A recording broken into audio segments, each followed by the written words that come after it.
Hello everyone. हम लोग chapter food कर रहे थे। मैंने 2 वीडियो अब तक डाल दिया है और ये लास्ट वीडियो हम फूड को लेके पढ़ने वाले हैं आज।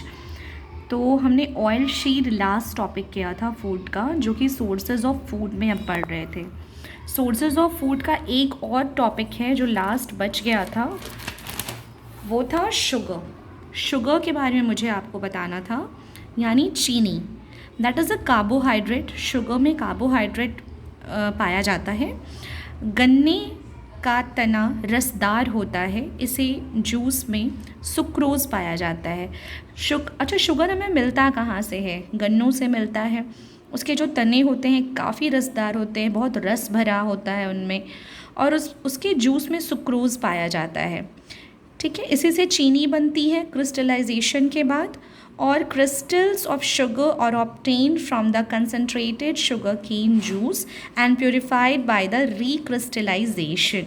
ठीक है, और शुगर के जो क्रिस्टल्स होते हैं जो आप घरों में चीनी इस्तेमाल करते हैं, वो शुगर केन जो है, गन्ना जो है, उसके जूस को कंसनट्रेट करके, प्योरीफाइड करके, रिक्रिस्टलाइजेशन के बाद बनाया जाता है चीनी।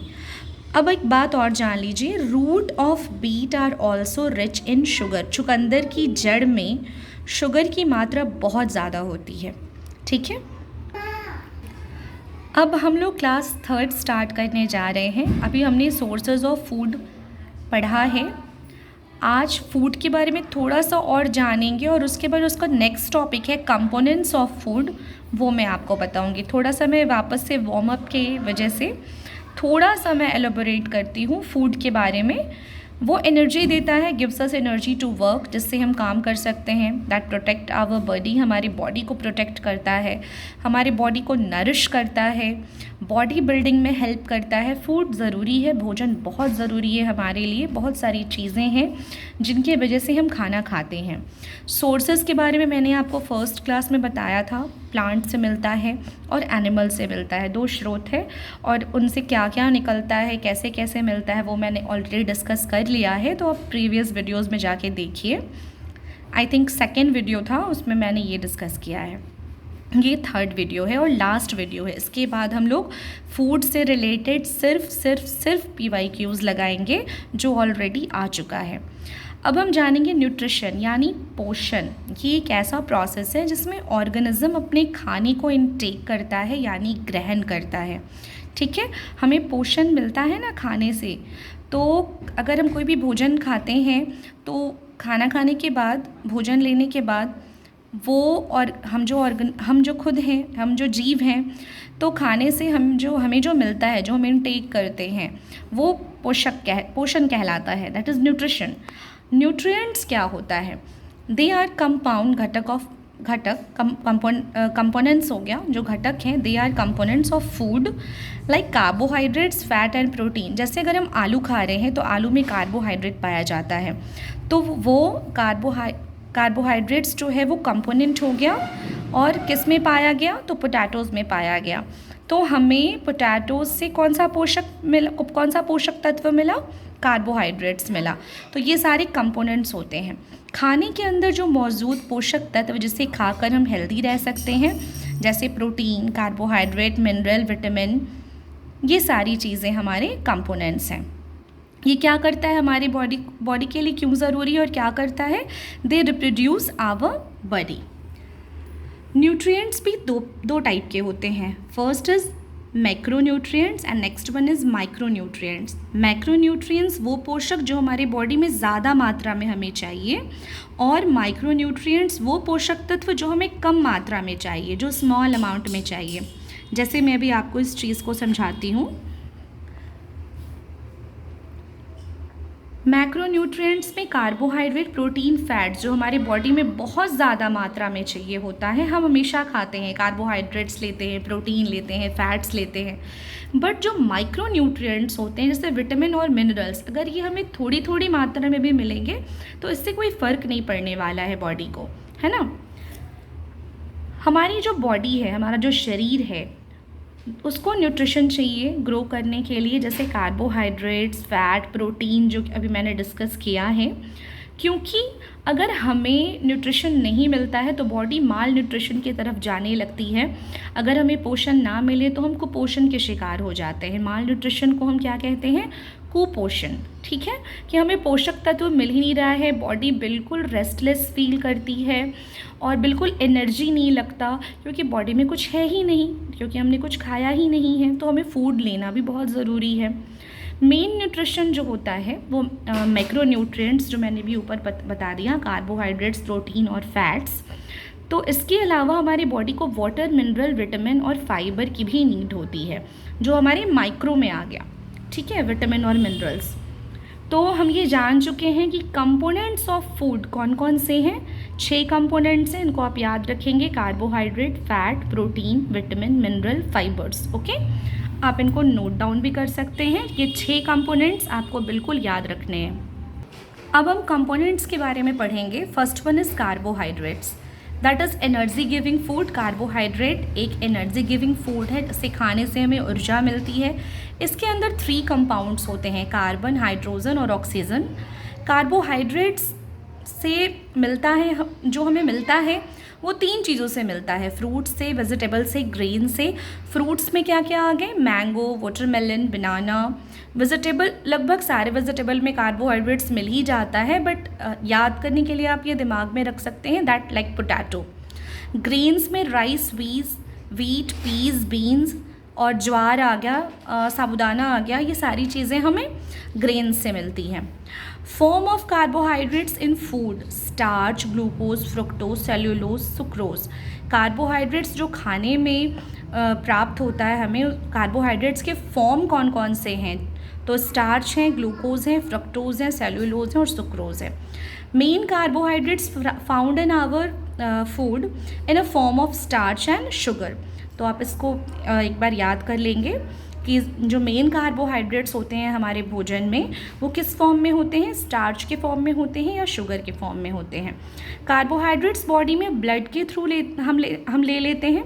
कार्बोहाइड्रेट्स बॉडी में कैसे हम इनटेक करते हैं? ब्लड के थ्रू, जो कि ग्लूकोज के फॉर्म में होता है। ठीक है, next one is protein. Body building food है। अगर आप बॉडी बिल्डिंग करते हैं और आपको प्रोटीन डाइट लेनी पड़ती है, तो आप कभी भी जाते हो जिम में तो आप सुनते हो ना कि पहले प्रोटीन डाइट अच्छे से लो। आपकी डाइट को वो चेंज कर देते हैं, प्रोटीन इनटेक ज़्यादा कर देते हैं। क्यों? क्योंकि प्रोटीन एक बॉडी बिल्डिंग फूड है ना। Require for growth and repairing, शरीर के ग्रोथ के लिए, विकास के लिए, रिपेयरिंग के लिए बहुत ज़रूरी है, क्योंकि प्रोटीन नए नए टिश्यू को बनाता है। इसके अंदर जो कंपाउंड्स होते हैं वो हैं कार्बन, ऑक्सीजन, हाइड्रोजन और नाइट्रोजन। 4 कंपाउंड हैं, आप इनको याद रखेंगे। सोर्सेज क्या क्या हैं प्रोटीन के? वेजिटेबल हैं और एनिमल है। वेजिटेबल यानी हम दालें जो खाते हैं ना, उसमें प्रोटीन मिलता है हमें। एनिमल, दूध, हम मिल्क जो पीते हैं, फ़िश खाते हैं, मीट खाते हैं, एग खाते हैं, सब में प्रोटीन पाया जाता है। हमारे ब्लड में भी प्रोटीन होता है, जो कि बॉडी की क्रिया में काम करता है और ब्लड क्लॉट और एंटीबॉडीज़ बनाता है। एंटीबॉडीज़ जो हमें बीमारियों से लड़ने में हमारी हेल्प करता है। कभी भी हम बीमार पड़ जाते हैं तो हमें डॉक्टर, बुखार, अगर फीवर आ गया तो बुखार की गोली के साथ एक एंटीबायोटिक देता है। क्यों? क्योंकि वो हमें उस डिज़ीज़ से लड़ने में हेल्प करता है। ओके, अब है फैट। फैट जो है वो हमारी बॉडी में फ्यूल की तरह काम करता है, कार्बोहाइड्रेट से ज़्यादा एनर्जी देता है। ठीक है, ऑर्गन्स को ग्रो करता है, टू प्रोटेक्ट फ्रॉम इंजरी, हमारे बॉडी को इंजरी से बचाता है फैट। फैट और लिपिड्स, फैट को हम लोग लिपिड्स भी बोलते हैं। ये 2 टाइप के होते हैं, 2 प्रकार के होते हैं, सिंपल और कंपाउंड फॉर्म में होते हैं लिपिड। ठीक है, पर ज़्यादा जो फैट अगर हम कंज्यूम कर लें अपने बॉडी में तो बहुत ज़्यादा डेंजरस हो जाता है, हानिकारक हो जाता है और हमारी बॉडी ओबेसिटी की तरफ जाने लगती है। ओबेसिटी मतलब एक्सेसिव मोटापा हो गया हमारी बॉडी में, तो वो भी हमारी बॉडी के लिए अच्छा नहीं है। अब है vitamin. They do not provide energy. हाँ, ये सुन के बहुत ज़्यादा आपको वो लग रहा होगा कि मैम ऐसा क्यों कह रही हैं या दीदी ऐसा क्यों कह रही हैं। एक्चुअल में विटामिन ना एनर्जी प्रोवाइड नहीं करता। विटामिन हम लेते हैं बस इसलिए क्योंकि ये हमें बीमारियों से बचाता है, टू प्रोटेक्ट अगेंस्ट डिजीजेस। एक बात और याद रख लेंगे कि विटामिन टर्म को इंट्रोड्यूस किया था सी फंक ने 1912 में, और विटामिन हम इसलिए भी यूज़ करते हैं क्योंकि keeping bone, teeth, eyes, gums healthy, वो हमारे बोन्स को, हड्डियों को, दांतों को, आँखों को, गम्स यानी मसूड़ों को हेल्दी बनाता है। ठीक है। विटामिन भी 2 टाइप्स के होते हैं, फैट सॉल्युबल और वाटर सॉल्युबल। फैट सॉल्युबल में आपका विटामिन ए, डी, ई और के आ गया। वाटर सॉल्युबल में विटामिन बी और सी आता है। ठीक है। अब हम पढ़ेंगे मिनरल्स के बारे में।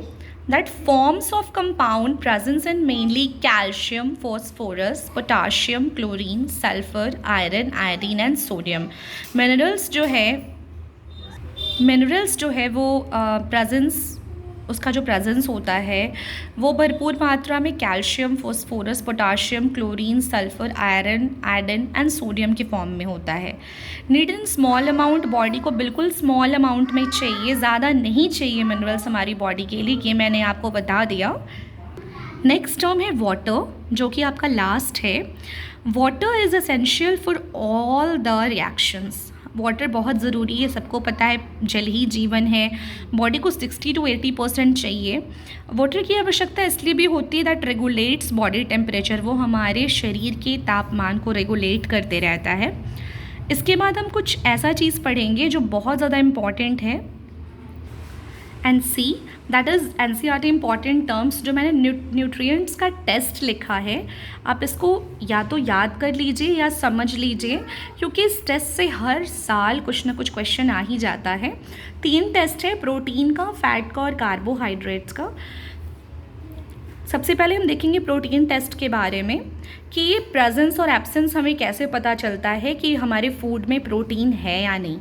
तो मेक फूड, खाना जो हमारे पास है उसका पाउडर या पेस्ट अगर आप ले लें सॉलिड हो, जैसे कि प्रोटीन टेस्ट करना है तो अगर हम दाल की बात कर लें तो दाल तो बहुत सॉलिड सा होता है, तो अगर उसका पेस्ट या पाउडर बना लें, उसमें 10 ड्रॉप डाल लें हम पानी की, 2 ड्रॉप हम डाल लें कॉपर सल्फेट की, और 10 ड्रॉप हम कास्टिक सोडा, जिसे हम NaOH भी कहते हैं, कॉपर सल्फेट CuSO4, ये सब अगर हम डाल लें, सबको प्रेजेंस करें, और उसके बाद एक कलर निकल के आएगा, वो है वॉयलेट कलर।